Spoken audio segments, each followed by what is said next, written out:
지금으로부터 2800년 전쯤 주나라 평왕이 낙양으로 동천한 지 얼마 지나지 않았을 때인 춘추시대 초기의 일입니다. 정나라 무공은 신우의 딸 무강과 혼인해 두 아들을 낳았습니다. 큰 아들은 오생이라 했고 작은 아들은 단이라고 했습니다. 무강이 큰 아들을 낳을 때 매우 심한 산고를 겪었기 때문에 큰 아들의 이름을 오생이라고 지었는데 그 때문에 모친인 무강은 오생을 매우 미워했습니다. 작은 아들 단은 순산으로 태어난 데다가 미장부로 성장했으며 무예 실력도 출중했습니다. 무강은 둘째 아들을 사랑해 누차에 걸쳐 남편인 무공에게 둘째 아들을 후사로 삼으라고 청했으나 무공은 듣지 않았습니다. 장유의 질서를 어지럽힐 수는 없소. 하물며 오생은 잘못이 없는데 어찌 장자를 패하고 어린 동생을 세울 수 있겠소. 그리고 오생을 세자로 삼고 단에게는 작은 공성을 시급으로 주어 공숙이라고 불렀습니다. 훗날 무공이 죽자 오생이 즉위의 장공이 되었고 또 무공의 지위를 이어받아 주나라의 경사가 되었습니다. 그에 반해 공숙은 아무런 힘도 권한도 없는 것을 보고 무강은 대단히 심기가 불편했습니다. 그리하여 아들인 장공을 보고 말했습니다. 너는 부친의 지위를 이어받아 수백 리의 땅과 주나라 경사의 지위를 가졌지만 동생은 가진 것이 작은 성 하나뿐인데 어찌 차마 그대로 놔둘 수 있겠느냐? 모친이 간곡히 청하자 장공은 어쩔 수 없이 모친의 뜻을 받들어 경성을 주기로 했습니다. 다음 날 장공이 바로 공숙단을 불러들여 경성을 봉지로 주려고 하자 대부 제족이 간했습니다. 불가합니다. 하늘에는 두 개의 해가 없으며 백성에게는 두 분의 왕이 없습니다. 경성은 성이 성벽의 규모가 100치나 되는 웅장한 성이며 땅이 넓고 백성이 많아 그 규모가 도성인 형양과 대등합니다. 또 공숙은 대부인께서 아끼는 아들이라 그에게 큰 읍을 봉지로 내리신다면 장차 후환이 있을까 두렵습니다. 장공이 말했습니다. 내 모친의 명을 어찌 감히 거역하겠소? 마침내 경성을 공숙의 봉지로 내렸습니다. 공숙이 장공에게 사은한 후 모친에게 인사하러 갔을 때 모친은 좌우를 모두 물리치고 공숙에게 은밀히 말했습니다. 내 형이 오늘 너에게 경성을 봉지로 내린 것은 내가 거듭 간곡히 요구해서 억지로 따른 것이라 마음이 편하지 못할 것이다. 내가 경성에 가게 되면 은밀히 병사들을 모으고 말을 수집해 힘을 키우거라. 기회가 오면 내가 연락할 것이니 너는 군대를 일으켜 정나라의 도성을 기습해라. 그때 내가 안에서 내응한다면 나라를 차지할 수 있을 것이다. 내가 만약 오생의 지위를 이어받는다면 나는 죽어도 한이 없다. 공숙은 모친의 명을 받고 마침내 경성으로 떠났습니다. 이때부터 정나라 사람들은 모두 공숙을 경성의 태숙이라 불렀습니다. 그 후 태숙단은 거침이 없어졌습니다. 사냥을 나간다는 핑계로 병력을 출동시켜 언읍과 는면의 땅을 습격해 취했습니다. 두 읍의 관리가 조정으로 도망쳐 장공에게 그 전말을 보고했지만 장공은 미소만 지을 뿐 말이 없었습니다. 공자여가 그러한 사실을 알고 장공에게 간했지만 듣지 않았습니다. 그러자 공자여는 정경인 제족에게 말했습니다.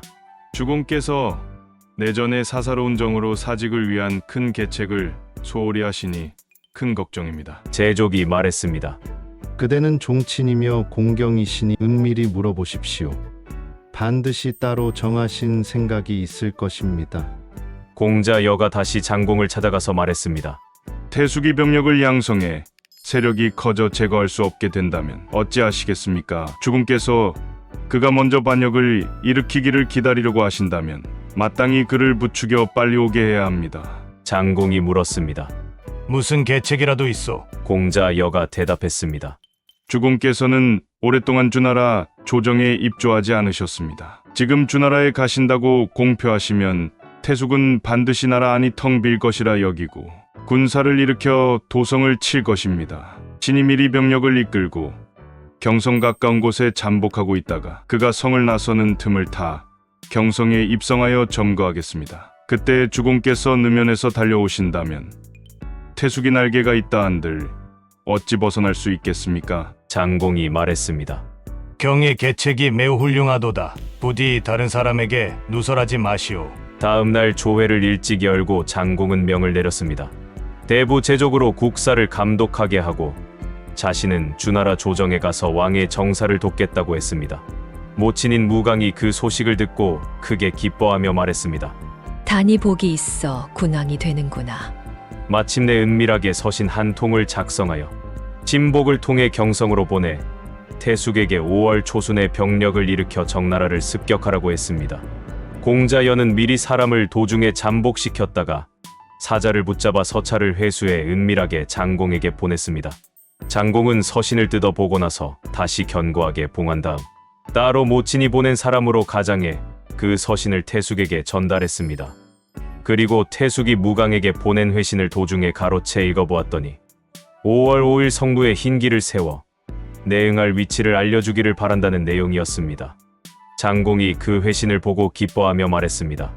단과 함께 일이 이렇게까지 이르게 했으니 모친께서 어찌 단을 비호할 수 있겠는가? 장공은 입궁에 모친에게 주나라 조정으로 간다는 인사를 마치고 느면으로 출발하며 또 한편으로 공자열을 시켜 병거의 백승을 거느리고 경성 인근에 가서 매복하게 했습니다.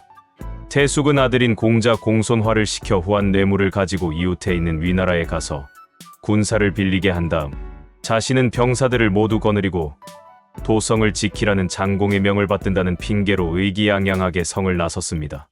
공자연은 미리 수레 10대를 장사치로 꾸며 은밀히 경성으로 들여보낸 후 태숙의 군병이 움직이면 곧바로 성무에 불을 놓아 신호하게 하였습니다. 공자연은 불빛이 이는 것을 보자 성 안으로 들어가 힘 안 들이고 경성을 차지했습니다. 태숙은 출병한 지 이틀도 되지 않아 경성을 잃었다는 소식을 듣고 밤새워 회군의 경성을 도로 찾을 계책을 마련하고자 했으나 이미 늦었습니다. 태숙이 급히 어느 부로 도망쳐 성문을 닫고 지켰으나 장공이 군병을 이끌고 가자 이미 군심이 이반되어 바로 성문이 열렸고 장공은 힘들이지 않고 입성하게 되었습니다. 태숙은 장공이 도착했다는 말을 듣고 탄식했습니다. 모친이 나를 그르쳤구나. 내가 무슨 면목으로 형을 보겠는가? 마침내 스스로 목을 찔러 자결했습니다. 장공은 단의 시신을 끌어안고 통곡하며 말했습니다. 어리석은 놈아, 어찌 여기까지 이르렀더냐? 그리고 행장을 점검해보니 모친과 오고 간 서찰이 그대로 있었습니다. 장공은 정경인 제족을 보내 모친에게 서찰을 보여주게 하고 명을 내려 강씨를 영땅에 안치시키게 한 다음 맹세했습니다. 황천에 가지 않는 한 모친을 만나지 않으리라. 모친도 두 서찰을 보고는 부끄러움에 몸둘 바를 모르고 스스로 장공을 볼 면목이 없어 즉시 궁을 나가 영땅에서 지냈습니다. 그러나 장공은 도읍으로 돌아온 후 자신도 모르게 탄식했습니다.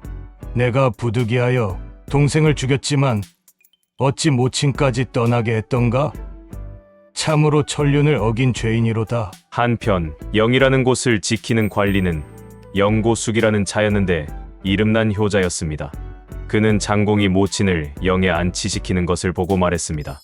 모친이 모친답지 않아도 자식은 자식답지 않을 수 없는데 주공께서 이번에 하신 행동은 도리가 아니다. 그리고 물수리 몇 마리를 잡아가지고 장공을 아련했습니다.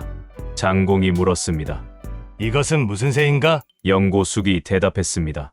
이 새는 물술이라고 하는데 어려서는 어미가 먹이를 물어다 먹이지만 성장해서는 그 어미를 잡아먹으니 불효하는 새라 사람들이 잡아먹습니다. 장공은 말이 없었는데 마침 요리사가 삶은 양을 바쳤습니다.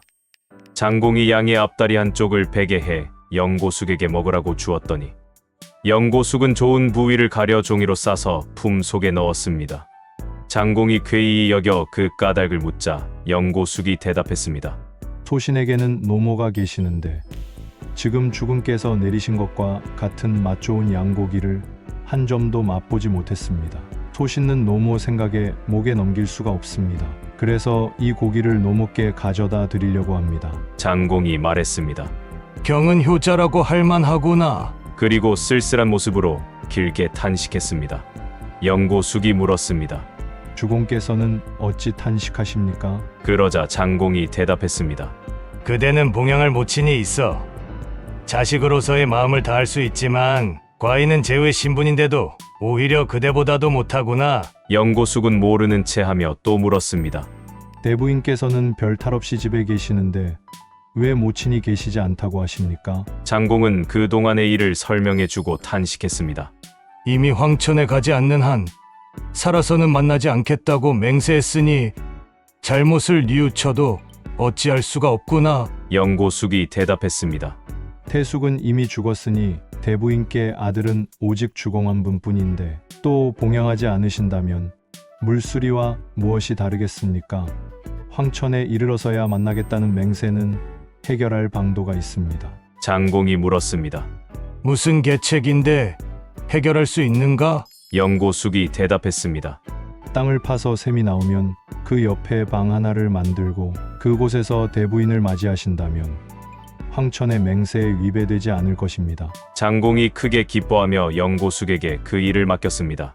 영고숙은 장정들을 데리고 고규의 우비산 아래로 가서 10여 장을 판 후 샘물이 솟아나오자 그 옆을 파들어가 방을 만들었습니다. 방이 완성되자 장공이 사다리를 타고 내려가서 엎드려 절하며 말했습니다.